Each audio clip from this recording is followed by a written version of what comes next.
কি ঘটনা ঘটেছে আপনার নাতনির সাথে, এখন আপনারা কি চাইছেন? কি চাইবো বলো তো, এখন আমার নাতনিটা আমরা জানি যাতে ভালো আর কি বাড়িতে নেই, ভালোভাবে আসে টাসে এসে এখন থাকে, তারপরে 18 বছর হলে তারপর যদি ভবিষ্যতে বিয়ে থা দিতে হয়, না তো তার ভবিষ্যৎ কি? কে করেছে, কি ঘটনা ঘটিয়েছে? কে ওই বাপি ওরা কি টাইটেলটা হ্যাঁ, কি করেছে? কি করেছে, ওই ওর সাথে মেলামেশা করেছে।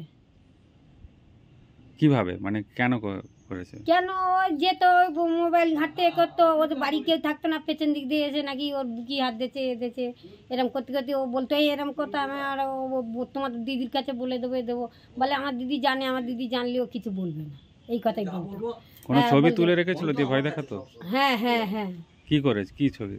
কি সব ছবি তুলে রেখেছে, ওর মোবাইলই রেখেছে, আমি তো সেইটা তো জানি না, ওর মোবাইলটা তো কেউ নেয়নি, নিয়ে যে ওইটা দেখতে পারতাম, সেইটা তো আমরা বলতে পারবো না কি তুলে রেখে দিয়েছে। আর ওকে খালি ভয় দেখাতো যে কাউকে বলবি না, বললি কিন্তু আমি এইগুলো সব ফেসবুকে ছেড়ে দেবো, দিলেও অনেক টাকা পাবো, তুলে নিয়ে যাবো, ঠিক আছে, এইসব বলতো।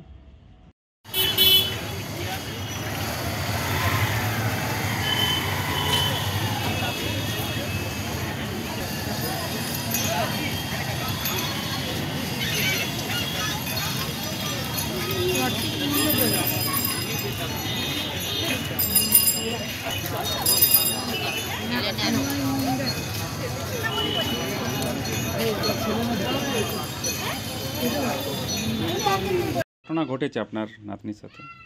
ওই রেগুলার ও ডেকে নিয়ে যেত, হুম, আমরা যখন না বাড়ি থাকতাম আমি বার হয়ে যাই, ও তো নাইট ডিউটি করে, কোনো সময় দিন ডিউটি করে, ও ঠিক নেই। হ্যাঁ, তা যখন আমরা না থাকবো তখন ওকে ফোন করতো, এই ফোনটায়, ছোটো ফোনটায় করতো, মানে ওর কাছে থাকতো, বলে আমি মার কাছে করি, হ্যাঁ, আর আমার বাবার কাছে করি, ওই জন্য ওর কাছে রেখে দিত, বলে আমার লাগে না, আমি চালাতেও যাইনি, তুই রেখে দে। ও কি করেছে?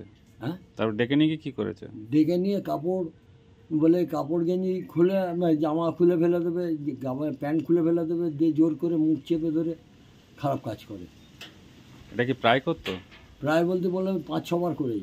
কেন করতো, কি দেখিয়ে ভয় দেখিয়ে নিয়ে যেত ওকে? ওকে ভালো দেয়, ওই আমি এইসব ফটো তুলেছি, এই ফটো নিয়ে। কি ফটো? হ্যাঁ, কি ফটো? ওর কী ছবি তুলেছে আমাদের সেটা দেখায়নি, আমরা সেটা বলতে পারছি না।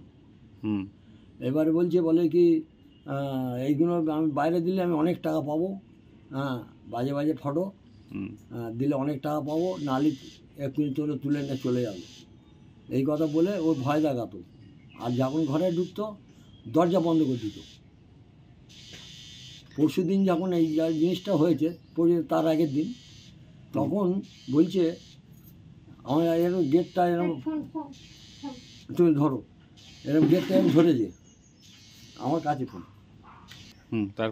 তারপরে ওকে এইসব ভয় দেখাতো, আর মুখ চেপে ধরে ও চেঁচাই দিত না, বলে দিদি তোমার দিদিকে বলবো, ভাই না বলবি নি, বললি ইয়ে করবো, এখন ইয়ে করবো, খারাপ কাজ করবো, আরও চেঁচাবি না একদম।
আপনি কি জটিল কিছু সমস্যায় ভুগছেন, সমাধান পেতে চান?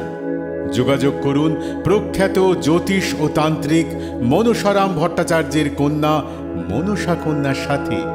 প্রখ্যাত জ্যোতিষ ও তান্ত্রিক মনসা কন্যা হাওড়া জানবাড়ি ও হাতিবাগানের নিজস্ব মন্দিরেও বসেন।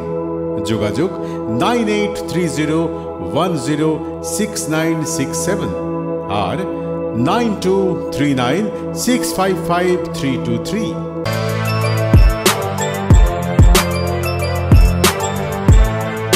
এখন অনেক বড় শ্রী লেদার্স, হাওড়া ময়দান।